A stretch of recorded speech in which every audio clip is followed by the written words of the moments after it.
Good morning. Thank you, Dr. Vera. That was a very extensive introduction. Now, I don't think I have any time left for the lecture. So my brief is to talk about the medical legal pitfalls of cataract surgery. And essentially, you've heard all the concepts already from the previous speakers. And although I work in a different country, the concepts are the same.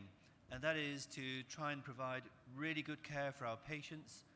But it's also important that they know that you're providing very good care for them so that they do not come back and try and bite you if something should go wrong through no fault of the doctor. So here's just a little joke that I'm Catholic, and we believe that there are 10 commandments and that some of which is best avoided. So I will tell you some of the pitfalls in cataract surgery. Sometimes we get a bit paranoid and we think how we can be punished if something goes wrong, or even if something doesn't go wrong but the patient is not happy. So in the UK, how can we be punished?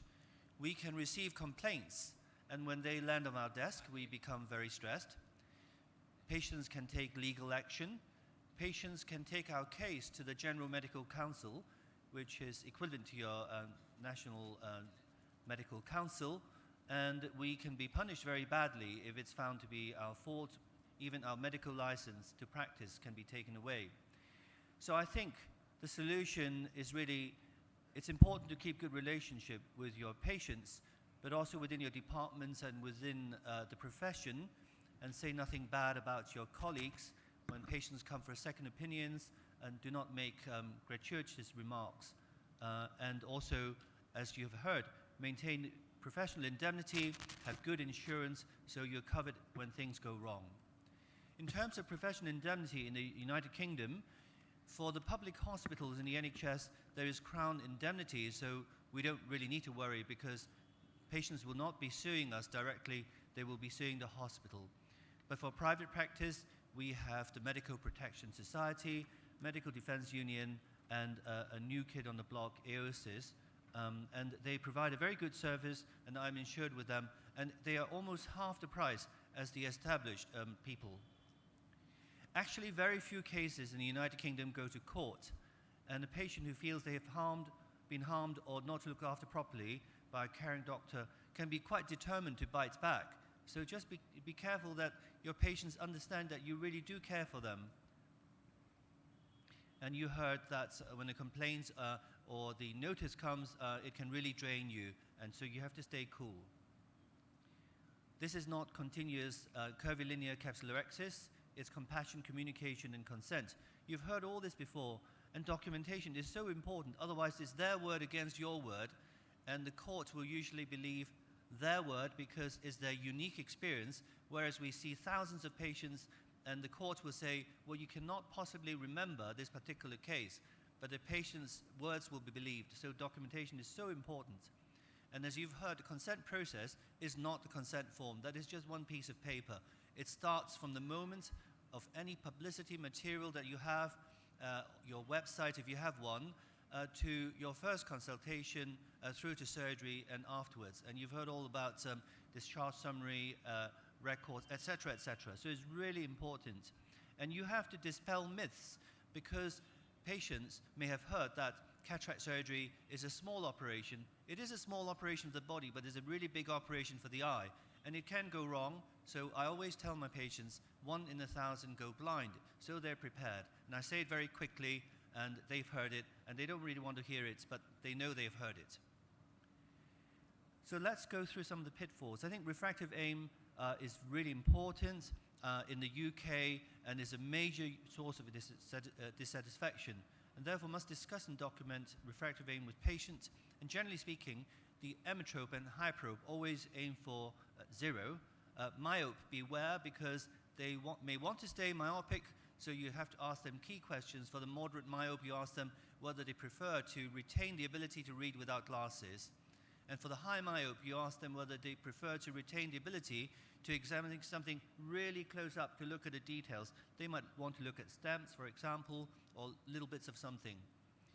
And be careful of anisometropia and absolute presbyopia and upsetting orthoptic balance. Obviously, biometry is important, and use an up-to-date method and optimize your A and other constants, and use modern and appropriate formulae. And we've been very impressed. The Barrett 2 formula is really, really good.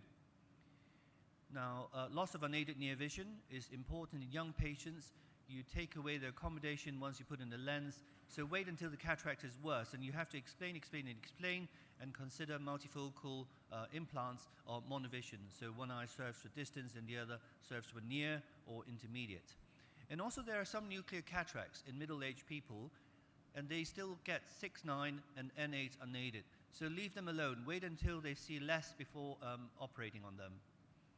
This is a complex area, post-keratocondylar refractive surgery. I won't go into the details, but obviously, if you know the history, it's better. And I think nowadays we're really lucky because the Hager's formula for post-refractive surgery is actually very good. And if you get the refractive outcome wrong, you can always use a piggyback implant, for example, the Rayner Sulcoflex. I'm not sure whether it's available in India anymore.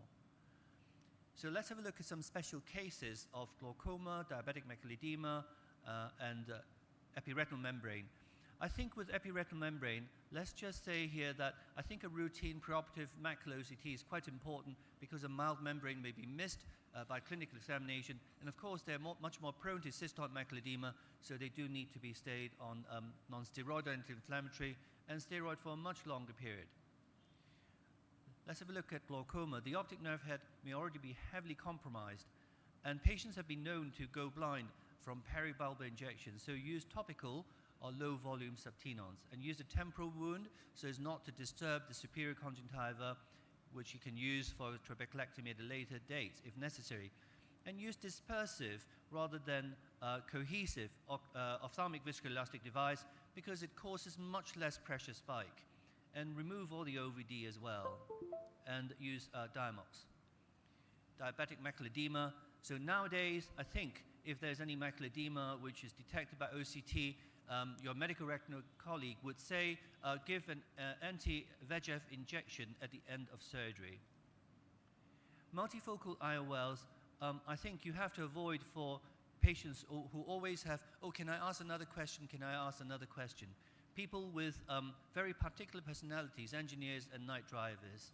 And also avoid for those with suspicious optic nerve function or suspicious higher mental function, because they may not be able to work the multifocal implants. So obviously you have to be prepared not to operate on the wrong eye or put the wrong implants in. This is obvious. Other complaints, be careful. Discomfort during surgery, they may not tell you they're very uncomfortable, and you have to ask them. And maybe a hand holder would be really useful. And be careful when you're training as a trainee operating, so watch what you say, use coded language, and so on. So I think God forgives and patients also forgive, so be on their side and make sure they know that you are on their side, and we must keep up with our knowledge and skills. And here's a plug for our new book about to be published in 2 months' time by Springer, if you're interested. Thank you very much. Thank you.